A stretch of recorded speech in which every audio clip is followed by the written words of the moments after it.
కొత్తగా ఎన్నికైన మన ఎంపీలంతా కలిసి మన ఢిల్లీలో ఉన్నటువంటి ఆర్థిక శాఖ వారి దగ్గరికి వెళ్ళి జగన్మోహన్ రెడ్డి ఖజానా మొత్తం కూడా ఖాళీ చేసేసాడు, పోనీ అక్కడితో ఆగాడా, అతను ఎన్నో అప్పులు చేసి మా నెత్తిమీ పెట్టేశాడు బాబోయ్ అని వాళ్ళ ముందు వినియోగించుకుంటే వాళ్ళేం చేశారంటే, అయ్యా మీకు తెలిసింది ఇంతే కదా, మా దగ్గర ఆయన చిట్టా ఉంది అని తీసుకొచ్చి వీళ్ళ చేతిలో పెట్టారట.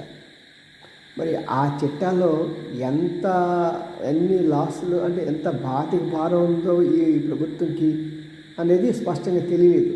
మరి చెప్తే ప్రజలు గుండె బాదుకుంటారేమో అనే ఆలోచన ఏముంటుందో కాదు తెలియదు. కానీ ఏదేమైనా సరే ఈ అధికారులు కూడా ఏ ఎండకు ఆ గొడుగు పట్టే రకం.